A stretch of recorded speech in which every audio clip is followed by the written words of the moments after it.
ধন্যবাদ সোহেল। বিসমিল্লাহির রহমানির রহিম। আজকের দেশ গড়ার পরিকল্পনা, এই অনুষ্ঠানের সম্মানিত সভাপতি জনাব রিজভী আহমেদ, মঞ্চে উপস্থিত বাংলাদেশ জাতীয়তাবাদী দলের জয়েন্ট সেক্রেটারি জনাব সোহেল, সম্মানিত আলোচকবৃন্দ এবং আমার সামনে উপস্থিত চট্টগ্রাম, রংপুর, কুমিল্লা, রাজশাহী, ফরিদপুর বিভাগ থেকে আগত এই সকল স্থানের জেলা, পৌরসভা, থানা, উপজেলা পর্যায়ের উপস্থিত সকল বিএনপির নেতৃবৃন্দ, আসসালামু আলাইকুম। নেতৃবৃন্দ, আহ, আজকে সারাদিন আপনাদের সামনে কতগুলো বিষয় উপস্থাপন করা হয়েছে, 8টি বিষয় উপস্থাপন করা হয়েছে। এই যেই বিষয়গুলো কম বেশি আমাদের প্রায় 2.5 বছর আগে আমরা যে 31 দফা আপনাদের সামনে উপস্থাপন করেছিলাম, আপনারা সেই 31 দফার কথাগুলো জনগণের দোরগোড়ায় নিয়ে গিয়েছিলেন। সেই 31 দফার ভেতর থেকে 31 দফার মধ্যে অনেকগুলো বিষয় ছিল, সাংবিধানিক বিষয় ছিল, আইন সংক্রান্ত বিষয় ছিল, এর বাইরেও মানুষের অধিকারের বিষয় ছিল, এর বাইরেও মানুষের বিভিন্ন বিষয় ছিল যেগুলোতে নারীর স্বাধীনতা, নারীর মর্যাদা বৃদ্ধি, নিরাপত্তা বৃদ্ধি, যুবকদের, তরুণ সমাজের কর্মসংস্থানের কথা, ভবিষ্যৎ প্রজন্মের শিক্ষার ব্যবস্থা, শিক্ষার ভিতরে শিক্ষকদের বিভিন্ন প্রকার, প্রাইমারি হোক, সেকেন্ডারি হোক, বিভিন্ন শিক্ষকদের কথা, কিভাবে তাদেরকে একটু বেটার করা যায়, চিকিৎসা সুবিধার বা চিকিৎসার ব্যবস্থা দেশের মানুষের জন্য, কৃষকদের কথা, এরকম গুরুত্বপূর্ণ বিষয়গুলো আছে। আমরা যে কাজটি করেছি, আপনাদের সামনে যে 8টি বিষয় কম বেশি আজকে উপস্থাপন করা হয়েছে, এই 8টি বিষয়কে আমরা 31 দফার ভিতর থেকে আলাদা করে বের করে নিয়ে এসেছি এবং বিভিন্ন বিশেষজ্ঞ ব্যক্তিদের সমন্বয়ে ছোট ছোট টিম, প্রায় 150-র মতন ব্যক্তি, এরা যে সকলেই বিএনপির সাথে সম্পর্কিত তা নয়, তারা তাদের ফিল্ডে তারা এক্সপার্টিস আছে এবং আমাদের এই বিষয়গুলো তাদের যার যার বিষয়ের সাথে খাপ খায়। এরকম মানুষরাও গত প্রায় 1.5-2 বছর ধরে কাজ করেছেন, কাজ করে একটা অবস্থানে তৈরি করেছেন।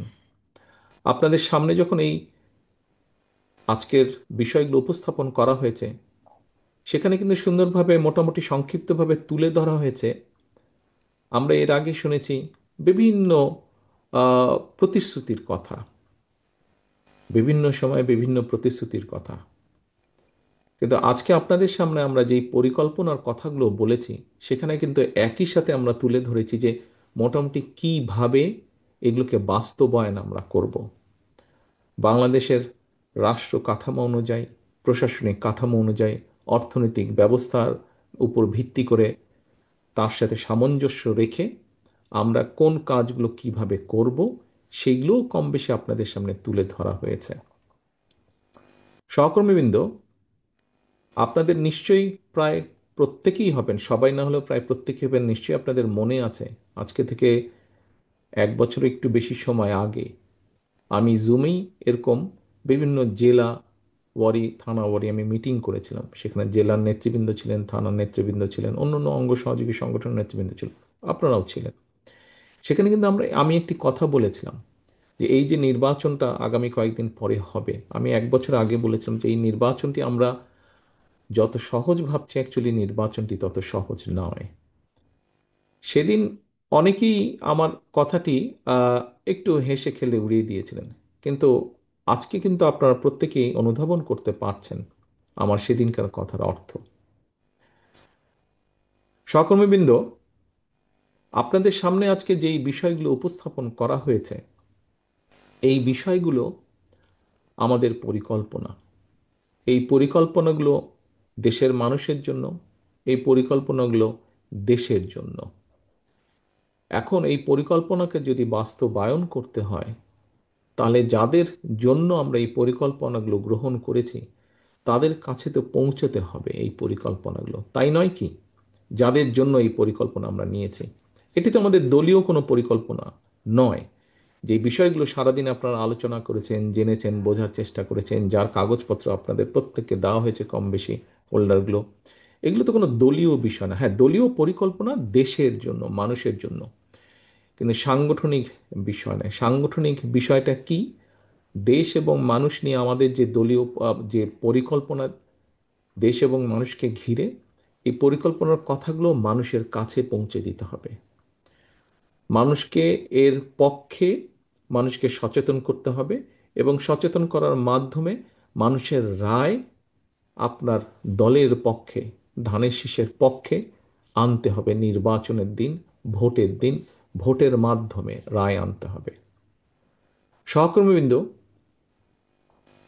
বিগত যে স্বৈরাচারের বিরুদ্ধে আমরা আন্দোলন করেছি, এখানে কয়েকজন নেতা, আমি যখন কানেক্টেড হই আমি ক্যামেরাটা ওপেন করিনি, বাট আমি দেখছিলাম, আমি আরেকটা মিটিংয়ের মধ্যে ছিলাম, আমি দেখছিলাম এবং কানেও আসছিল, অনেকে বলছেন, বিভিন্ন জায়গার কথা বলছেন যে আপনাদের এই উন্নয়ন হয়নি, অমুক উন্নয়ন হয়নি, রাস্তাঘাট হয়নি, স্কুল কলেজের সমস্যা, বেকারদের সমস্যা, বিভিন্ন কথা বলেছেন, আবার নেতাকর্মীদের জেল জুলুমের সমস্যা, কেস কাচারির সমস্যা। ইয়েস, কথাগুলো সত্য। তবে আজকে আমরা এখানে এসেছি, আপনাদের সাথে আলোচনা করছি, আপনাদের সামনে তুলে ধরতে চাইছি, আপনাদের সামনে পরিষ্কার করতে চাইছি কি, যে আমরা দেশের জন্য কি কি করতে চাই। আমরা যদি শুধু আমাদের নিজেদের মধ্যে সীমাবদ্ধ থাকি, তাহলে তো আমরা সংকুচিত হয়ে যাব। আমাদের কাজ হচ্ছে দেশের 20 কোটি মানুষকে নিয়ে, আমাদের কাজের পরিধি হচ্ছে দেশের 20 কোটি মানুষ। আমাদেরকে সেই জন্যই আমাদের বহু নেতাকর্মী গুম হয়েছে, খুন হয়েছে। দেখুন, আমি যদি কিছু মনে করবেন না, আমি উদাহরণটা দিচ্ছি বোঝানোর জন্য। আমি কিন্তু আপনাদের সামনে আমি আজকে বলতে পারতাম যে আমার মা, আমাদের সকলের নেত্রী দেশনেত্রী খালেদা জিয়ার শারীরিক কী অবস্থা, বা এটা বলে আমি আমার নিজের কষ্টের কথাই বলতে পারতাম আপনাদের কাছে। আমি কিন্তু সেটা আপনাদের সামনে তুলে ধরছি না। আপনাকে একটা জিনিস বুঝতে হবে, আপনি বলতে প্রত্যেককে আমি আপনাদেরকে বোঝাচ্ছি, আমরা রাজনীতি করছি দেশের জন্য, দেশের মানুষের জন্য। আমরা যদি সারাক্ষণ আমাদের নিজের কষ্টের কথা বলতে পারি, তো জনগণ কার কাছে যাবে? জনগণ কার কাছে গিয়ে তার কষ্টের কথা বলবে? জনগণ তো আপনার কাছেই যাবে তাদের কষ্টের কথা বলতে, তাদের দুর্দশার কথা বলতে। কাজে নেতৃবৃন্দ, আমাদেরকে এখন ওরকম একটি জায়গায় আসতে হবে। আমাদেরকে জনগণের প্রতিনিধিত্ব করতে হবে। জনগণ যাতে আস্থা রাখতে পারে আমাদের উপরে, আমাদেরকে সেভাবে নিজেদেরকে গড়ে তুলতে হবে। গতকাল আমি একটি কথা বলছিলাম, এই কর্মসূচিটি আজকে যা হয়েছে, এই কর্মসূচিটি আজকে পঞ্চম দিন। গত 4 দিন ধরে চলেছে, আজকে পঞ্চম দিন। গতকালকে একটি কথা আমি বলেছিলাম, এই কথাটি আমি আমার অনুভূতি থেকে বলেছিলাম, সহকর্মীবৃন্দ। হ্যাঁ, রাজনীতিতে বিভিন্ন রকমের তর্ক বিতর্ক, ডিবেট থাকবেই। তর্ক বিতর্ক, ডিবেট থাকবেই। কিন্তু আপনি দেখেন, আপনার প্রত্যেককে দয়া করে একটু 1 মিনিটের জন্য যদি চোখটা বন্ধ করে চিন্তা করে দেখেন, গত 1 বছর ধরে বলেন, গত 15 বছর ধরেই বলেন, ঠিক আছে, 15 বছরটা যেহেতু 1 বছরটা সামনে, ইমিডিয়েট, আমাদের ইমিডিয়েট পাস্ট, আপনি 1 বছর ধরেই দেখেন, আমরা যদি চিন্তা করি, পত্রপত্রিকা খুললে, রেডিও টিভি খুললে, এই যেই 8টা সাবজেক্ট নিয়ে আমরা আলোচনা করেছি, আমি আমার 35 বছরের, 30 বছরের রাজনৈতিক অভিজ্ঞতা থেকে বুঝি যে এই 8টা বিষয় যদি আমরা মাঠে বাস্তবায়ন করতে পারি, আল্লাহর রহমতে, বাংলাদেশের জনগণের সমর্থনে সরকার গঠন করে এই 8টা সাবজেক্ট যদি আমরা বাস্তবায়ন করতে পারি, সমাজের প্রায় প্রত্যেক শ্রেণী পেশার মানুষ, সাধারণ মানুষ বলতে যাদেরকে বুঝায়, কোনো না কোনোভাবে প্রত্যেকটি শ্রেণী পেশার মানুষ কিছু না কিছু হলেও উপকার পাবে। আপনারা কি মনে করেন কথাটি সঠিক বলেছি আমি? আপনারা কি আমার সাথে একমত? আচ্ছা, ধন্যবাদ। সহকর্মীবৃন্দ, প্রত্যেকটা মানুষ যদি উপকার পায়, আপনারা 1 মিনিটের জন্য চোখ বন্ধ করে দেখেন তো, বর্তমানে আপনি পত্রপত্রিকা খুলেন, রেডিও টেলিভিশন খুলেন, আর কোনো রাজনৈতিক দল মানুষের এই সমস্যাগুলো সমাধানের কথা কি চিন্তা করে কথা বলছে? যেই বিষয়গুলো নিতে টিভি টক শোতে, যে বিষয়গুলো নিয়ে বিভিন্ন সেমিনার সিম্পোজিয়ামে, যে বিষয়গুলো নিয়ে পত্রপত্রিকা লেখা হচ্ছে, বলা হচ্ছে, সেখানে কোথায় কৃষকের কথা বলা হচ্ছে? সেখানে কোথায় শিশুদের শিক্ষার কথা বলা হচ্ছে, সেখানে কোথায় জলবায়ুর কথা বা খাল খননের কথা বলা হচ্ছে, সেখানে কোথায় বিভিন্ন শ্রেণী পেশা তো বিভিন্ন তরুণ তরুণীদের আগামী ভবিষ্যৎ প্রজন্মের কর্মসংস্থানের কথা বলা হচ্ছে, সেখানে কোথায় নারীদেরকে স্বাবলম্বী করার কথা বলা হচ্ছে। কোথাও দেখছেন আপনারা? কোথাও কি দেখছেন? খুঁজেন তো ভাই, আজকের পত্রপত্রিকা তো সকালে আসার সময় নিশ্চয়ই দেখেছেন। আপনার দলের যে কর্মসূচিটি গত কয়েকদিন 4 দিন ধরে চলছে, আপনার আজকে পঞ্চম দিনে, আপনার দল এই যে কর্মসূচিগুলি, এর বাইরে আর কোনো দলের পক্ষ থেকে আমরা খুললেই দেখছি যে একজন বলছে আমি ভালো ও খারাপ, আরেকজন বলছে আমি ভালো ও খারাপ, আরেকজন বলছে আহ, আমরা এই করেছি সেই করেছি, এই ধরনের কথা আছে। কিন্তু এই মুহূর্তে বাংলাদেশ জাতীয়তাবাদী দল বিএনপি ছাড়া একদম সুন্দরভাবে পরিষ্কারভাবে দেশকে সামনের দিকে এগিয়ে নিয়ে যাওয়ার যে মৌলিক পরিকল্পনাগুলো, মৌলিক বিষয়গুলো, এগুলো বিএনপি ছাড়া আর কে বলছে? কেউ বলছে না কিন্তু আর। সহকর্মীবৃন্দ, একটু আগে যেটা বলছিলাম, আমার আমার রাজনৈতিক জীবনে এখানে অনেকেই আছেন আমার থেকে যাদের রাজনৈতিক জীবন অনেক লম্বা, অনেক বড়। আমি যতটুকু দেখেছি, যতটুকু বুঝেছি, দেশ থেকে বহু হাজার মাইল দূরে আছি। এই কষ্টের কথা নয়, কোনো অন্য একদিন বলবো। এখন নিজেদের কষ্ট না, এখন জনগণের কষ্ট লাঘবের কথা হতে হবে।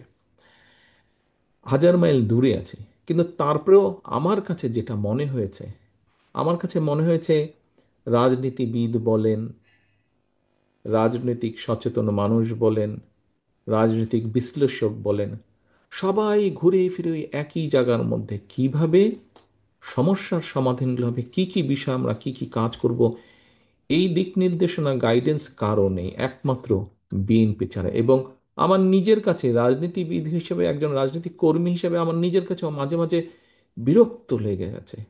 একই জিনিস কত, একই জিনিস কত, একই জিনিস কত। ভাই, মানুষের জন্য কি করব আমরা, সেটা তো দিতে হবে। পলিসি নিয়ে, পলিসি নিয়ে আপনাদেরকে একটি কথা বলি। আমি 111-এর সরকারের পরে যখন আমাকে ধরে নিয়ে শারীরিক অত্যাচার করলে, স্বাভাবিক চিকিৎসার কারণে এই দেশে আসলাম 2008 সালে। 2010 সালে এই দেশের নির্বাচন হলো। আমি আসার পরে পরই এই দেশের জাতীয় একটি নির্বাচন আমি পেয়েছিলাম। তো টিভিতে বসে আমি নির্বাচনের বিভিন্ন নেতৃবৃন্দের কথা দেখছিলাম। তো দুটি তখন বড় দল, সেই সময় অনেক দিন, এখন যারা সরকারে আছে লেবার পার্টি, তারা তার আগে অনেক দিন ক্ষমতায় ছিল। ওই 2010 সালের নির্বাচনে কনজারভেটিভ, এখন যারা মেইন অপোজিশন, তারা তখন ক্ষমতায় আসলো। তো তখন তারা কথা হচ্ছে কে কি বলবে, এরকম একটি অনুষ্ঠান, যেই অনুষ্ঠানে দল তার পরিকল্পনার কথা বলছে যে মানুষকে ঘিরে স্বাস্থ্য সেবার জন্য কি করবে, আহ, তরুণ সমাজে চাকরি কর্মসংস্থান, এগুলোর ব্যাপারে তাদের কি কি চিন্তা ভাবনা আছে, বিভিন্ন বিষয়ে কথাবার্তা হচ্ছে। তখন দেখলাম আহ, একজন একটি পলিসি দিচ্ছে, একটি দল, আমি নাম না বলি, একটি দল পলিসি দিচ্ছে যে এই দেশে, বাংলাদেশে, এই দেশে সার্ভিস আছে, অ্যাম্বুলেন্স সার্ভিস। আপনি 111 বা 999 কল করবেন, অ্যাম্বুলেন্স আসবে আপনার কাছে। হঠাৎ হার্টের ব্যথা হলো বা অ্যাক্সিডেন্ট হলো, কিছু হলো, অ্যাম্বুলেন্স আসবে। তো অ্যাম্বুলেন্স আসতে তখন খুব সম্ভবত বহু বছর আগের কথা, তো যতটুকু আমার মনে আছে, বোধহয় 15-20 মিনিট সময় লাগতো বোধহয় অ্যাম্বুলেন্স আসতে। তারা পলিসি তৈরি করছে যে কিভাবে এইটিকে 3 মিনিট সময় কমানো যায়, যে 20 মিনিট যদি লাগে তাহলে 17 মিনিটে যাতে আসতে পারে, এরকম মিনিটের হিসাবে তারা পরিকল্পনা তৈরি করছে। সহকর্মীবৃন্দ, আপনারা অনেকেই বিদেশে এসেছেন, অনেক জায়গায় গেছেন, হয়তো লন্ডনে অনেকে এসেছেন। আসলে দেখলে, এই দেশগুলো দেখলে মনে হয় যে আহা, এই দেশটি এত ভালো, আমার দেশটি কেন ভালো না এত। সহকর্মীবৃন্দ, আমার দেশটিকে যদি ভালো করতে হয়, তাহলে তো আমাদেরকে দেশ নিয়ে ভাবতে হবে, দেশ নিয়ে কথা বলতে হবে। কে কয়বার ক্ষমতায় থাকবে আর কাকে কিভাবে আমরা সাইজ করব, রাজনীতির ভাষায় বললাম, এটি যদি আমরা চিন্তা করতে থাকি তাহলে তো হবে না। আপনাকে তো দেশ নিয়ে পরিকল্পনা করতে হবে। আপনাকে দেশে যারা ভবিষ্যৎ শিশু, আপনারা শিক্ষা নিয়ে পরিকল্পনা করেছেন, কথা বলেছেন, এখানে শিক্ষা নিয়ে আপনাদের সামনে তুলে ধরা হয়েছে এই শিক্ষা ব্যবস্থা কিরকম করব। শুধু শিক্ষা ব্যবস্থাকে এরকম করব না, আমরা প্রাথমিক শিক্ষকদেরকে কিভাবে ট্রেনিং দিতে চাই। কারণ আপনি প্রাথমিক স্কুল বানান, নতুন বিল্ডিং বানান, রং করেন, আপনি নতুন বই দেন, বিভিন্ন যাই দেন না কেন, কিন্তু আপনার শিক্ষকের ট্রেনিং যদি ভালো না থাকে, কোয়ালিটি যদি ভালো না থাকে, তাহলে তো লাভ হবে না, তাই নয়? তাহলে তো আপনি ভালো শিক্ষার্থী গড়ে তুলতে পারবেন না, ভবিষ্যৎ প্রজন্মকে আপনি ভালো করে গড়ে তুলতে পারবেন না। কাজেই সেই শিক্ষককে আমরা কিভাবে ট্রেনিং দিব, ওয়ান টিচার ওয়ান ট্যাব বা ওয়ান ট্যাব ওয়ান টিচার, যেই পলিসিটি আপনাদের সামনে তুলে ধরা হয়েছে, এটি কেন করা হয়েছে? এটি করা হয়েছে যে আমরা আমাদের শিক্ষকদেরকে আমরা বেটার ট্রেন দিতে চাই, যাতে করে তারা ভবিষ্যৎ প্রজন্মকে ট্রেনিং দিতে পারে, ভবিষ্যৎ প্রজন্ম যাতে এই কাজগুলো করতে পারে, এই কাজগুলো যাতে তারা করতে পারে, অর্থাৎ যা আমরা এখানে আলোচনা করছি এগুলোকে আরো রিফাইন করে আরো বেটার করতে পারে। কিন্তু আপনারা দেখেন এই মুহূর্তে শুধু হইচই, শুধু ক্যাবা, শুধু কনফিউশন, শুধু বিভিন্ন রকম আহ, মানে অনেক কথা, অনেক কাজ যেগুলোর ভিতরে কোনো সাবস্টেন্স নেই। একমাত্র বিএনপি সেই দল যারা, হ্যাঁ আমরা অনেক কিছু বলছি না, অনেক কিছু আছে আমাদের মধ্যে, কিন্তু মেইন কোর যেই বিষয়গুলো আমরা সেগুলো তুলে ধরতে চাইছি, সেগুলো আমরা করতে চাইছি। আপনারা এখানে যারা রাজনীতি করছেন, প্রত্যেকেই আপনারা এক যুগেরও বেশি সময় ধরে রাজনীতি করছেন, মিনিমাম এক যুগ তো রাজনীতি করছেন। আমি একটু আগে একটা প্রশ্ন করেছিলাম যে আপনারা কি মনে করেন যে এই কাজগুলো করলে জনগণের ভাগ্যের পরিবর্তন হবে, এরকম একটি কথা জিজ্ঞেস করেছিলাম। আপনারা কম বেশি অনেকেই হাত তুলেছিলেন যে হবে। প্রিয় সহকর্মীবৃন্দ, আপনি যদি সত্যিই বিশ্বাস করে থাকেন এই কাজগুলো হবে, একটু আগে বললেন যে একজন, আমি শুনেছিলাম বলছিলেন যে এখানে যখন ইমাম মুয়াজ্জিম সাহেবদের জন্য আমরা একটি বিষয় চিন্তা করেছি, একজন দাঁড়িয়ে তখন বললেন যে মসজিদের কারেন্ট ফ্রি করা যায় কিনা, মনে হয় একজন প্রশ্ন করেছিলেন, খুব সম্ভব।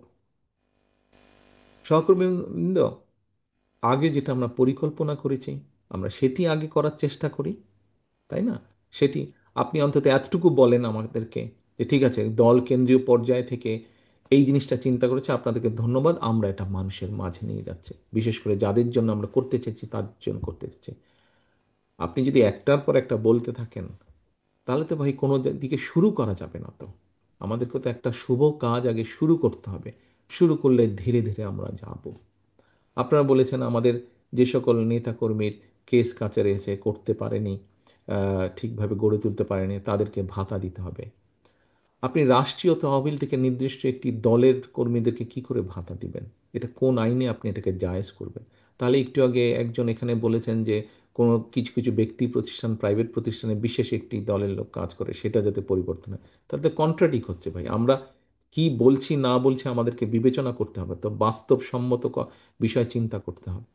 রাষ্ট্রীয় তহবিল থেকে আপনি নির্দিষ্ট কোনো দলের লোককে দিতে পারেন না, তাহলে তো যেই স্বৈরাচারকে আপনি বিদায় করেছেন, আমরা দেখেছি বিভিন্ন সময় খবর টবরে কিছু কিছু বেরিয়েছিল যে রাষ্ট্রীয় তহবিল থেকে তারা তাদের নিজেদের দলের লোকজনকে টাকা পয়সা দিয়ে থাকে, তাহলে তাদের আর আমাদের মধ্যে পার্থক্য হলো কি? অবশ্যই তো তাদের থেকে আমাদের পার্থক্য থাকতে হবে, মানুষ তো সেটাই প্রত্যাশা করে আমাদের কাছে। কাজী সহকর্মীবৃন্দ, হ্যাঁ সত্য, আমাদের ছাত্রদলের বহু নেতাকর্মী যে সময় বিসিএস পরীক্ষা দিতে পারতো, ভালো রেজাল্ট করতে পারতো, চাকরি বাকরি করতে পারতো, সেই সময় তারা সেটা করেনি, সেটা ত্যাগ করে তারা বরঞ্চ মানুষের অধিকার প্রতিষ্ঠার জন্য সংগ্রাম করেছে। বয়স পেরিয়ে গেছে তাদের, এখন চাকরি বাকরির সুবিধা নেই, হয়তো ব্যবসা বাণিজ্য করতে পারবে না। সেই জন্য কিন্তু আপনারা দেখেছেন এই যে এরকম একটা যে কাগজ আপনাদের কাছে দেওয়া হয়েছে, আপনারা ওই কাগজটার মধ্যে দেখেন বিভিন্ন রকম কর্মসংস্থানের ব্যবস্থার কথা আমরা বলেছি, বিভিন্ন রকম ভোকেশনাল বলেন, টেকনোলজিক্যাল ট্রেনিং এর কথা আমরা আপনাদের সামনে বলেছি। ভাই দেখতে হবে তো, 8টা ঘন্টা বসে আছেন, একবারও কতজন এই ফোল্ডারটা উল্টে দেখেছেন ভাই? কতজন ফোল্ডারটা উল্টে দেখেছেন? আগে তো দেখতে হবে। আপনাকে একটা জিনিস দিয়ে দিলাম, ওটার মধ্যে যদি এমন কিছু জিনিস দিয়ে দিতাম যেটা আপনার ক্ষতি কারক হতো, তাহলে তো এতক্ষণে লাফালাফি শুরু হয়ে যেত। কিন্তু ওটার মধ্যে এমন জিনিস দেওয়া আছে যেটা আপনার জন্য উপকার। আপনি যেহেতু রাজনীতি করেন, এটা তো একটা রাজনৈতিক ঔষধ, এই অর্থে রাজনৈতিক ঔষধ যে আপনি যখন এই কথাগুলো জনগণকে বলবেন, জনগণ তখন আপনাকে সমর্থন দেবে, আপনার দলকে সমর্থন দেবে। তাহলে কি সেই অর্থে রাজনৈতিক ভিটামিন বা রাজনৈতিক ঔষধ হলো না? তাহলে প্রিয় সহকর্মীবৃন্দ, আমাদেরকে এই কথাগুলো বুঝতে হবে। আপনাকে জনগণের কি চাওয়া সেটি বুঝতে হবে। আমরা অনেক কিছু অনেক বলতে পারি, অনেক কথা বলতে পারি আমরা। খেয়াল করে দেখবেন শহীদ রাষ্ট্রপতি জিয়াউর রহমান, এখানে অনেকেই বোধহয় আছেন যারা শহীদ রাষ্ট্রপতি জিয়াউর রহমানের সময় রাজনীতি করেছেন, ওনার সাথে দেখেছেন, ওনার সাথে কথা বলার সুযোগ হয়েছে।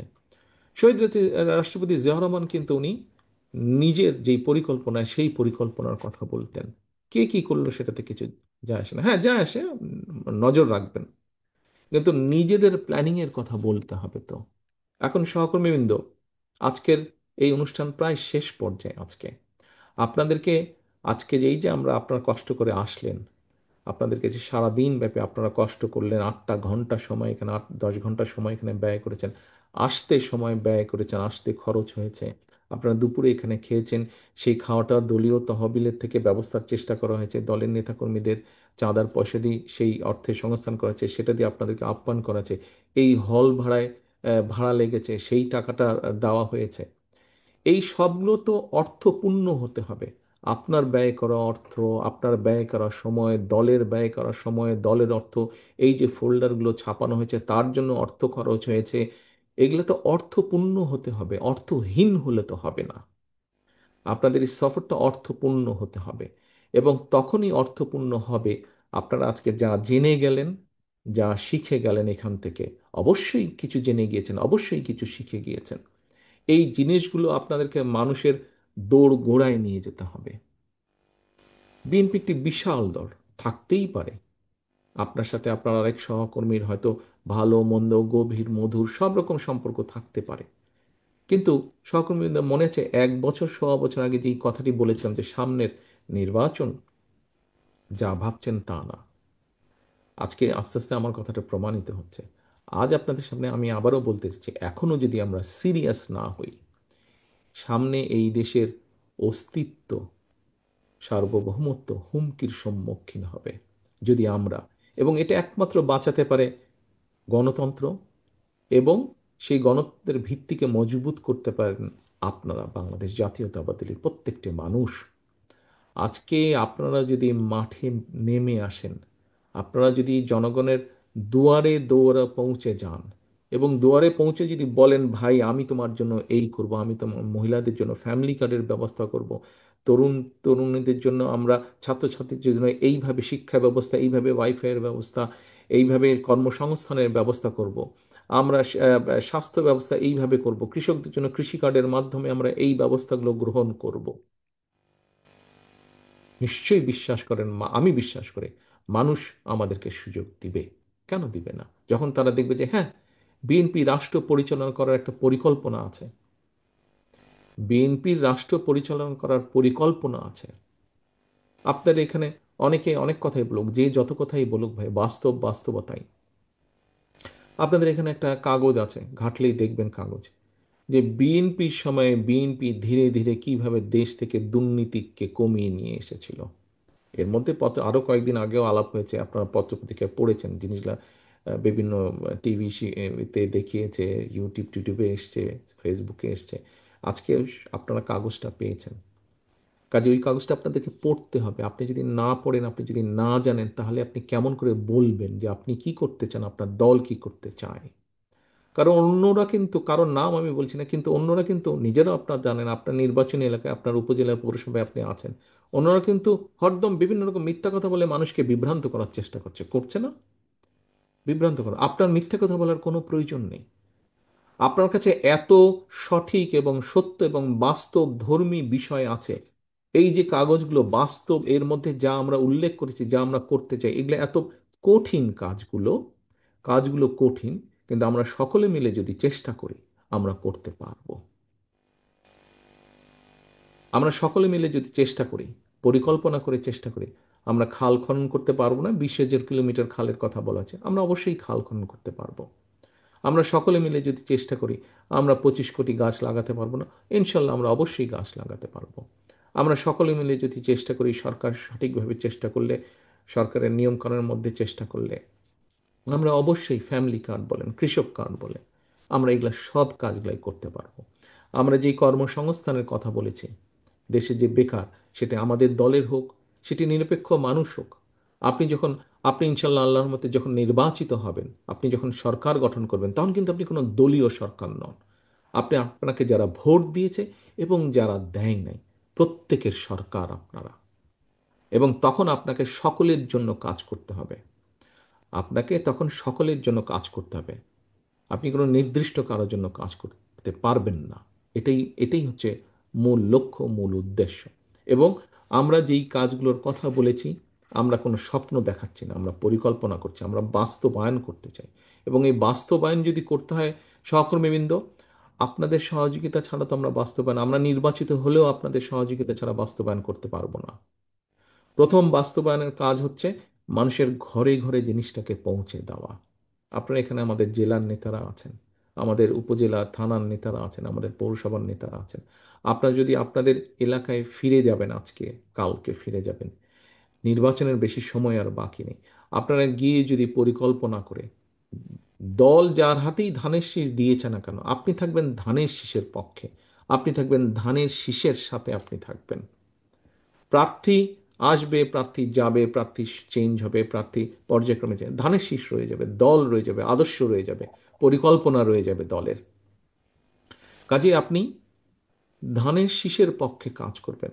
আপনি গিয়ে বলবেন যে ধানের শীষ জিতলে এই কাজ করতে চায়, ধানের শীষ জিতলে এইভাবে স্বাস্থ্য পরিকল্পনা করতে চায়, ধানের শীষ জিতলে আমরা আমরা এইভাবে কৃষক কার্ড দিতে চাই, ধানের শীষ ইনশাল্লাহ জিতলে পরে আমরা এইভাবে খাল খনন, এইভাবে বনায়ন, এইভাবে আবর্জনা আমরা পরিষ্কার করতে চাই, ধানের শীষ জিতলে পরে আমরা দেশের ক্রীড়া ব্যবস্থাকে এইভাবে ঢেলে সাজাতে চাই। শুধু কি ডাক্তার ইঞ্জিনিয়ার তৈরি করব আমরা? শুধু কি আমরা অন্যান্য পেশা তৈরি করব? আমরা কেন প্রফেশনাল খেলোয়াড় তৈরি করব না? কেন খেলা আমাদের বহু আছে। আমাদের ছেলেমেয়েরা যেরকম গান গাইতে পারবে, আমাদের ছেলেমেয়েরা সেরকম খেলোয়াড় হতে হবে। মেয়েরা খেলছে না ফুটবল, এশিয়া কাপে নিয়ে এসছে না, ছেলেরা ক্রিকেট খেলছে না, ক্রিকেট থেকে নিয়ে এসছে না তারা ভালো সুনাম বয়ে নিয়ে এসে, আন্তর্জাতিকভাবে হবে। হতেই পারে ভাই। আহ, কেউ লেখাপড়ায় ভালো, কেউ খেলাধুলায় ভালো, আমরা সবার জন্য চেষ্টা করব স্কোপ তৈরি করতে। কিন্তু এই যে করব আমরা, এইগুলো জনগণকে জানতে হবে। তো আপনারা ছাড়া জনগণের পক্ষে জানা সম্ভব না। আপনি যদি না যান, আরেকজন যাচ্ছে, সে গিয়ে মিথ্যা বিভ্রান্তি ছড়াচ্ছে জনগণের মাঝে। কাজে আপনি এই মিথ্যা বিভ্রান্তি বন্ধ তখনই হবে যখন আপনি মাঠে হাজির হয়ে যাবেন। আপনি যখন মাঠে হাজির হয়ে যাবেন, তখন এই বিভ্রান্তি কিন্তু সে ছড়াতে পারবে না। আপনারা একটা ভিডিও দেখেছেন, ওই কয়েকটা মহিলা গিয়ে এক মহিলাকে বলছে বাচ্চার মাথায় রেখে, তখন মহিলা প্রতিবাদ করে উঠেছে। দেখেছেন না ভিডিও? এরকম ঘটনা হচ্ছে। আপনারা আজকে মাঠে মাঠে নেমেছেন বলেই কিন্তু আজকে তারাও সাহস, যারা প্রতিবাদ করার তারাও সাহস পাচ্ছে। আপনি যখন আরো মাঠে নামবেন, তখন এই ধরনের প্রতিবাদ আরো বাড়বে, এই ধরনের প্রতিবাদ আরো বাড়বে। শুনেছি, আমি বিভিন্ন জায়গায় দেখলাম, কিছু ব্যক্তি গিয়ে মসজিদে গিয়ে তারা তাদের কথা বলছে। তারা যদি বলতে পারে, আপনি কেন বলতে পারবেন না? বললে সবাই বলবে, না বললে কেউ বলতে পারবেন না। আপনি আপনার এলাকায় সেভাবে ব্যবস্থা গ্রহণ করুন। বললে সবার বলার অধিকার আছে। আর যদি কোথাও নিয়ম হয়ে থাকে, সেই যে বলবে না, তাহলে সেই নিয়ম সকলের জন্য প্রযোজ্য হবে। কোনো বিশেষ কারোর জন্য হবে আর কারোর জন্য হবে না, এটা তো হতে পারে না। সবার জন্যই হবে। আসুন সহকর্মীবৃন্দ, স্বৈরাচার দেশের অর্থনীতি, দেশের সমাজ ব্যবস্থা, দেশের শিক্ষা ব্যবস্থা, দেশের কৃষি ব্যবস্থা, যেটাই যেখানে রেখে গিয়েছে, অসম্ভব ভঙ্গুর অবস্থায় রেখে গিয়েছে, ধ্বংসপ্রাপ্ত অবস্থায়, যুদ্ধবিধ্বস্ত দেশের মতো ধ্বংসপ্রাপ্ত অবস্থায় রেখে গিয়েছে। এই দেশকে যদি গড়তে হয়, একটি যুদ্ধবিধ্বস্ত দেশকে করার জন্য যেভাবে কষ্ট করতে হয় অসম্ভব, সামনের দিনে কিন্তু সেভাবেই আমাদেরকে কষ্ট করতে হবে, সেভাবেই আমাদেরকে কষ্ট করতে হবে। কাজে আজকে থেকে আমাদের প্রস্তুতি নিতে হবে। কিন্তু আমরা কষ্ট করলে সফল হবার সম্ভাবনা ইনশাল্লাহ এজন্যই বেশি যে আমাদের কাছে একটি পরিকল্পনা আছে, যে আমরা কিভাবে কাজগুলো করব। অন্যদের কাছে এই পরিকল্পনা নাই। যদি পরিকল্পনা থাকতো, তাহলে তো বাই নাও তারা বলতো তাদের পরিকল্পনার কথা, তাই না? তাহলে তো বলতো তারা। কিন্তু এখন পর্যন্ত তারা বলেনি। এখন বলবে, দেখবেন কয়েকদিনের মধ্যে বলবে। আমাদেরগুলা দেখেছে, জেনেছে তো। আবার আমাদের ফোল্ডারের অনেক কিছু চলে গেছে অনেকের কাছ থেকে, আত্মীয় স্বজনের মধ্যেও তো থাকে। দেখবেন কয়েকদিনের মধ্যেই কিন্তু তারা বলবে, এই আমরা এই করব, আমরা ওই করব, এইটা করব, ওটা করব, অনেক বেশি, অনেক বেশি বলবে। দেখবেন আমাদের থেকেও মনে হবে প্রস্তাবগুলো ভালো ভালো, অন্য অনেকেই বলবে আমাদের থেকেও প্রস্তাবগুলো ভালো মনে হবে। কারণটা কি? আমরা বাস্তবতার নিরিখে করেছি, আমরা বাস্তবতার নিরিখে করেছি। আমরা হঠাৎ করে বলে দিচ্ছি না। আমরা ফ্যামিলি কার্ডের কথা বলেছি, কিন্তু আমরা বলে দিচ্ছি না যে আমরা কোনো জিনিস একদম ফ্রি দিয়ে দিব, সেটা সম্ভব না। বাস্তবতার নিরিখে বলেছি, বিবেচনা করে বলেছি। আর যারা সস্তা জনপ্রিয়তার জন্য বলে, তারাই কিন্তু অবাস্তব কথা বলে দেয়। আমরা অবাস্তব কথা বলিনি, আমরা করব বলিনি, আমরা পরিকল্পনা নিয়েছি। এটার মধ্যে হতে পারে এদিক ওদিক হবে, কিন্তু আমরা ধীরে ধীরে এগোতে থাকব, আমরা বাস্তবায়ন করব, ধীরে ধীরে এগোতে থাকবো, ইনশাল্লাহ আমরা সফল হব সেটাতে।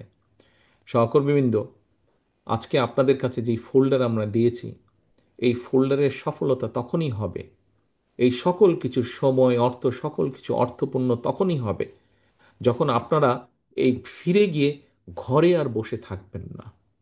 যখন আপনারা ফিরে গিয়ে, আপনাকে আমি 5টা কপি দিয়েছি, এই 5টা থেকে যখন আপনি 50, 500, 5,000, 50,000 করে বিলি করবেন, মানুষকে বোঝাবেন, নেতাকর্মীদের বোঝাবেন, তারা গিয়ে আরও সাধারণ মানুষকে বোঝাবে, তখন এটা সফলতা হবে, তখন এটা সফল হবে। সহকর্মীদের দলটা আমাদের সকলকে নিয়ে, আপনারা এখানে প্রত্যেকে যারা উপস্থিত আছেন, প্রত্যেকে কিন্তু আপনারা গলায় দেখুন একটা, যেটা আপনি কার্ড ঝুলিয়েছেন, নিচে লেখা জাতীয়তাবাদী দল, বাংলাদেশ জাতীয়তাবাদী দল। তার মানে আপনাদের প্রত্যেককে নিয়ে জাতীয়তাবাদী দল। আমি একা জাতীয়তাবাদী দল না, দেশনেত্রী খালেদা জিয়া একা জাতীয়তাবাদী দল না, শহীদ জিয়া একা জাতীয়তাবাদী দল না, আমরা সকলে মিলে জাতীয়তাবাদী দল। এবং যেহেতু সকলে মিলে দলটি, কাজে আমরা সকলে মিলে যদি একসাথে কাজ না করি, তাহলে কোনোভাবেই আমরা সফল হতে পারবো না। আমাদের সকলকে মিলে কাজটা করতে হবে। আপনারা যদি মনে করেন, এই যে আপনারা আজকে এখানে এসেছেন এবং যেই আলোচনাগুলো হয়েছে, যেই বিষয়গুলো আপনাদের সামনে আমরা দলের পক্ষ থেকে তুলে ধরেছি, এই বিষয়গুলো জনগণের জীবনযাত্রার সাথে সম্পর্কিত, এই বিষয়গুলো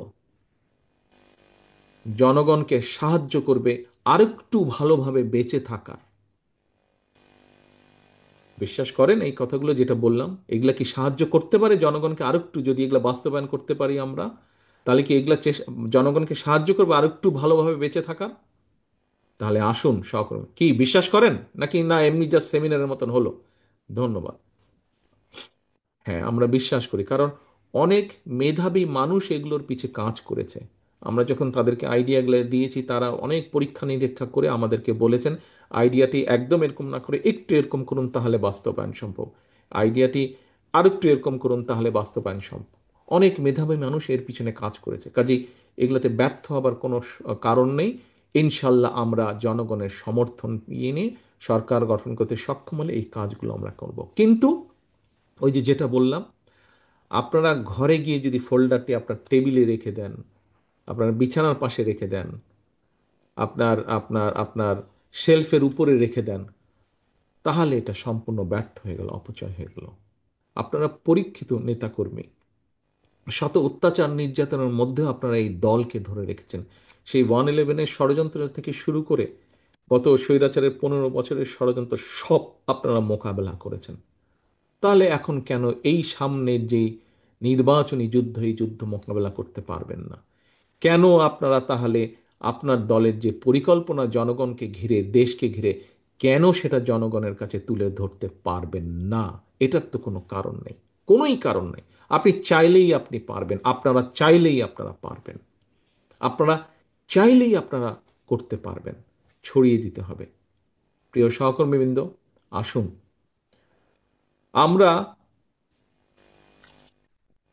বিএনপির দেশ গড়ার যে পরিকল্পনা, এই পরিকল্পনাকে আমরা আসুন বাস্তবে রূপ দেই।